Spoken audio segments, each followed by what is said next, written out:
Joan, lo siento, se me va otra vez, me quedé con el micrófono apagado. Yo quiero otra vez presentarles nuestro contenido. Hablamos de estrategia, planificación del tema de tránsito, que es sin lugar a dudas uno de los temas más neurálgicos que estamos enfrentando nosotros como sociedad. Particularmente nos referimos al Gran Santo Domingo, que tiene un tema de mucha dificultad de movimiento, de desplazamiento. Marcos Barinas va a defender el tránsito, el transporte público, lo va a defender, pero vamos a ver qué va a pasar, en cuánto tiempo nosotros podríamos tener este transporte público. Saludamos a Alexandra, que está con nosotras también, es la directora de Movilidad Sostenible, Dari Terrero, que está en cabina. A todos ustedes nuevamente les presento mis disculpas por no haber estado en cabina con ustedes. Se presentó una situación, un imprevisto, y el rol de mamá se puso por encima del rol de comunicadora. Así que yo les presento mis más formales disculpas. Comencemos de inmediato. Dari, Marcos, Alexandra, muchísimas gracias por aceptar esta invitación. Yo decía hace un par de semanas, cuando habíamos vivido quizás uno de los puntos más neurálgicos del tránsito en el último mes, que la ciudad de Santo Domingo había colapsado. O sea, no había por dónde moverse. Un recorrido de 250 metros te puede tomar 20 minutos. Y eso tiene una implicación en costo emocional, en costo físico, en costo material por el consumo de combustible, y además que tú te colocas en una situación verdaderamente amenazante. Yo decía, lo único a lo que yo aspiro es a que no hablen y que no digan, miren, olvídense de esto, que esto no se va a resolver, entonces cada quien que se la busque como pueda, o esto se va a resolver en el 2072 más o menos, o definitivamente no hay solución. Acabo de ver en esta semana pasada que hacía un planteamiento el ex director de Impuestos Internos, Magín Díaz, decía que el problema del transporte y el problema del tránsito en República Dominicana se resuelve con una inversión de 10,000 millones de dólares, porque tendríamos que empezar a construir infraestructura vial. Un poco esto es el planteamiento que hay a nivel de medios, a nivel de opinión, pero, óyeme, los que somos usuarios de las calles, es que yo como terapeuta, se lo puedo decir, es agobiante, es frustratorio. Ayúdennos, por el amor de Jesucristo. ¿Quién empieza? Bueno, sí. ¡Ay, el señor don arquitecto urbanista! Si quieren que yo empiece, que me gusta bienvenido, empezar Marcos. para tú que eres terapeuta, para deprimirlos un poco. Gracias, y nos apoyemos unos a otros. La realidad es tan simple como que el tapón es inherente a las grandes ciudades. O sea, el tapón no tiene solución. Eso, el que venga a decirle a usted que va a resolver los problemas de entaponamiento de la ciudad de Santo Domingo, le está mintiendo, no es verdad. Eso no se resuelve. Porque tú de ahí en ese caso estás hablando de un tema de tráfico, no de tránsito, que hay cosas muy diferentes. Tráfico es la condición que estamos viviendo ahora en nuestro país, de un exceso del parque vehicular que se ha triplicado en 20 años, es una locura. Y que ese exceso de ese parque vehicular se ha dirigido solamente a un tipo de vehículo, que es el vehículo privado. Yo me transporto en mi propio carro, resuelve tu mundo y tírate a la calle. Mientras que el transporte público, digamos, el que mueve gente, el que mueve una gran cantidad de gente, no se le ha puesto suficiente atención. Entonces, es igual que como el que viene a donde ti con una enfermedad terminal y te dice, yo quiero que tú me cures de Alzheimer o de cáncer. Mira, yo no te puedo curar de Alzheimer, no te puedo curar de cáncer, pero te puedo ayudar a vivir mejor con Alzheimer y con cáncer. Entonces, nosotros tenemos que entender que lo que la ciudad de Santo Domingo necesita es aprender a vivir mejor con algo que no se cura, que es el tapón. Y el problema del tapón no es el tapón en sí, es que en el tapón, además de tú en tu carro, esté la gente que anda en transporte público. porque si el que andara en transporte público estuviera en un carril exclusivo, no importa que los carros estén detenidos, porque tú tienes una opción. Pero en Santo Domingo nosotros no tenemos opciones más allá que la de comprarnos un carro. Incluso los que tomamos la decisión, como yo tomé en un momento de salir de esta trampa y de decir, yo voy a empezar, me voy a mudar cerca del metro y voy a empezar a utilizar transportación pública, en muchos momentos la tengo que utilizar porque no hay una forma de hacer ciertas actividades sin montarme en un carro. Y esas son las cosas que debemos buscar. Opciones. No resolver el problema de la minoría, que es el que tiene carro, que es la minoría, es resolver opciones para que usted como persona llegue a su destino, no el carro a su destino, que las personas lleguen a su destino, que no implica carro. Tú puedes llegar en metro, en autobús, en bicicleta, a pie, pero ninguna de esas necesidades están satisfechas en la ciudad. Yo Ahora, soy la... ajá. Hola, Dari. Hola, ¿cómo están? ¿Cómo están? Saludo a la audiencia. Yo difiero un poquito de Farinas con relación al tema... Del 1 al 10, ¿cuánto tú difieres? Bueno, del 1 al 10 puede ser 7. No, con relación a que el tema del tráfico, el tema del tapón, está estrechamente vinculado. Pudiera ser un elemento, pero no es 100% así el tema del parque, del incremento del parque vehicular. Yo creo que hay elementos que aquí tenemos que valorar, que es el componente humano.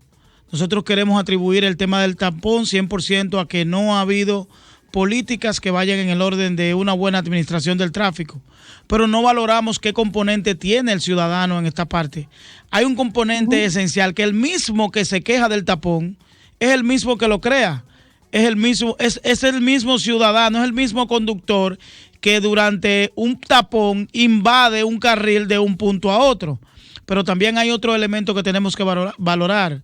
Asimismo, como crece el parque vehicular crece y no es conforme las transformaciones viales que tenemos en el Gran Santo Domingo. Es decir, tenemos 20 años, 15 años con las mismas vías y con un parque vehicular que se incrementa cada año.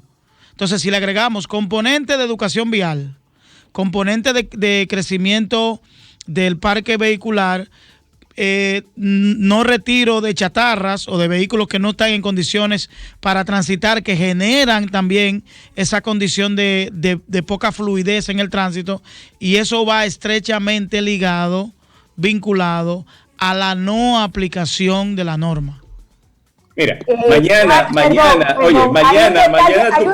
mañana tú pones a suecos, tú no cambias a todos por suecos en la ciudad de Santo Domingo y es lo mismo. O sea, no es solamente un tema de educación vial, es importante, ¿no? Pero oye, mañana amanecemos todos suecos y los tapones van a ser igual. ¿Por qué? Porque hay una serie de problemas en nuestra ciudad que no satisfacen las necesidades de las opciones de tránsito y de movilidad que requiere una ciudad de 5 millones de habitantes.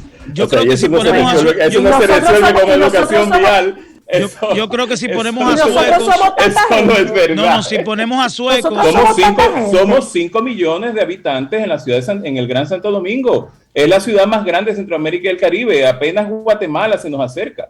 Esto es una gran metrópolis. Si no me dejan hablar, Zoila, yo puedo contribuir en algo. Por favor, antes de eso, Alexandra, hago una pregunta. Primero, y eso me la responderás tú, Alexandra. Bueno, es que ustedes no son fiscalizadores, fiscalización es DGCET. Pero hay una situación aquí no hay ningún régimen de consecuencia. Entonces, a esta falta de educación, a esta sobrepoblación vehicular que nosotros tenemos, entonces nosotros tenemos que añadirle que no hay consecuencias. O sea, tú tienes a un padre de familia, tú tienes a un motorista, tú tienes a un taxista que viola cualquier cantidad de normas de tráfico o de tránsito y no pasa absolutamente nada. No pasa nada. Entonces, de alguna manera van de la mano el desarrollo y la involución, porque señores, yo me acuerdo, yo cogía carro público, yo viajaba en yo cogía una trate, y era más organizado. ¿Y qué pasó con esos carriles especializados que tenía que tenía, ay, se salió Alexandra, con los carriles especializados que tenía MED. ¿Y qué pasó con el trabajo que hizo, qué pasó con el trabajo de Halle Herman? O sea, no es una involución. Alexandra. Dale, mucho gusto. Sí, no, me corresponde como la parte institucional, primero en nombre del Intran agradecer y su director ejecutivo, el licenciado Rafael Arias, permitirnos este espacio, sobre todo para hablar del esquema global y general. De acuerdo a lo que escucho de Barinas, que un gusto compartir este espacio con Barini y con Daris Terrero también, yo creo, y también de su exposición, todos hemos expuesto un punto de vista de lo que es la parte del componente de movilidad, del diagnóstico de lo que está pasando en la ciudad, tanto desde el punto de vista urbanista, desde el punto de vista del incumplimiento de la ley, desde el punto de vista de la educación vial, pero todo es un conjunto de elementos, todos queremos ver unas soluciones inmediatas, que si la vemos solo desde el punto de vista del tráfico, nos vamos a ir por el tema de que está incrementando la tasa de motorización cada año y siempre vamos a tener el mismo congestionamiento. Si lo vemos orientado al transporte público y no vemos la política de reforma del sector transporte, vamos a decir que nuestro parque vehicular está viejo, que son chatarra, que los carros públicos, de la misma manera con la logística, o sea, cómo la carga impacta a nivel urbano en la ciudad y también cómo impacta las políticas de planeamiento urbano de una ciudad. Y en el caso de nosotros, Gran Santo Domingo, cómo también tenemos esa centralización de viajes. Y en el tema de cumplimiento de la ley, nos ponemos a mirar a DGC, pero pensamos, bueno, pero aquí hay no estaciones, pero hay un ciudadano que se está estacionando y viene el tema del régimen de consecuencias. Entonces, viendo todo eso, lo resumimos en que si seguimos orientados a que nuestro desarrollo, nuestra ciudad, vaya siendo únicamente con un componente, siempre hay algo que nos va a faltar. Sí es necesario hacer intervención en infraestructura vial, la cual por parte del gobierno dominicano le está haciendo el Ministerio de Obras Públicas, coordinado con las alcaldías, pero ya tener todo lo que es un plan de movilidad que sea sostenible, porque siempre si nos vamos con un solo componente, como le digo, quedamos en el mismo lado. Tiene que haber política orientada al transporte público, política orientada a una buena infraestructura, orientada a favorecer esos desplazamientos, a dar paso a transporte alternativo, como es el uso de la bicicleta y que se pueda caminar en viajes cortos a una distancia específica, pero también gestionar el tráfico y la accesibilidad y no dejar de un lado que al final todos tenemos que trabajar con la educación y la fiscalización. Por eso la orientación no va a un solo nivel. Si nosotros hablamos de reformar el sistema de transporte público, que lo estamos haciendo para favorecer la ciudad, va de la mano con todo el programa de gestión de cambio de vía y sobre todo el último proyecto que ustedes vieron que implementamos todas las instituciones para favorecer la ciudad, como fue la regulación de la carga en el Distrito Nacional. Tú ves, solo para mujeres. Tú ves, yo veo como solo que para mujeres. Yo no vivo en el Distrito Nacional, entonces, porque, vamos, yo lo he dicho y hablo por mí, yo lo he dicho muchas veces, no hay una oposición al desarrollo y al progreso, pero el progreso y el desarrollo podrían ser menos onerosos para el conglomerado social. Debía ser menos oneroso, debía costarnos menos, que por lo menos, que es lo que hemos estado reclamando, que por lo menos nos digan, miren, estamos trabajando en esto, va a pasar esto, pero yo te puedo decir que yo estoy atrapada, o sea, salir de la David Ben Gurión a la Gustavo Mejía Ricard me toma 20 minutos, y ahí hay 200 metros, 20 minutos. Entonces, es como una necesidad de que alguien nos diga algo, y si a eso le sumamos lo que acaba de ocurrir con el cierre de estas vías en Piantini, un 15 de diciembre, tú dices, óyeme, es una tomadura de pelo, es un abuso, es una prueba de ver hasta dónde puede llegar el ciudadano. De verdad que irrita. Zoila, a nosotros, digamos, a los que tenemos el privilegio de tener un vehículo, nos puede tomar 20 minutos llegar de una esquina a otra. Pero sí, hay trabajadores en esta ciudad que le toma 3 horas llegar a su casa, que sí, no tienen vehículo. Porque resulta que solamente el 30% de los hogares de esta ciudad tiene un vehículo. El resto tiene que tirarse a la calle a pie para llegar a su destino.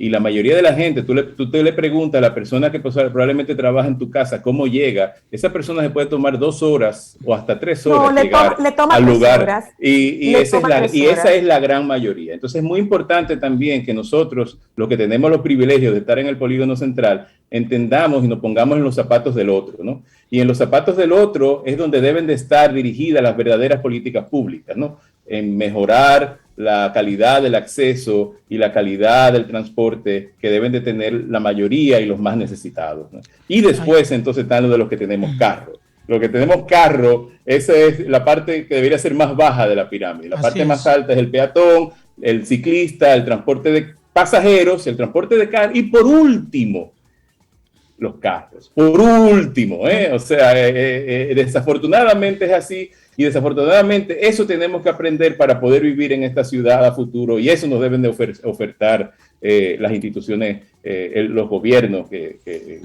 tenemos. Ahí estoy de acuerdo con esa vía. Ajá. Ahí estoy de acuerdo con Farinas con relación al tema de tener esa conciencia de entender que los privilegiados que utilizan un vehículo versus al peatón que tiene que obligatoriamente trasladarse en un sistema de transporte que aunque pudiera ser eficiente en términos de frecuencia, es un transporte indigno, que no tiene las condiciones mínimas para que un ser humano pueda desplazarse con las condiciones básicas, pero sobre todo hay que apoyar que desde las políticas que se han estado implementando, de sustituir la individualidad en el sistema de transporte y apostar en un sistema de transporte colectivo, es un elemento que tiene una doble vía.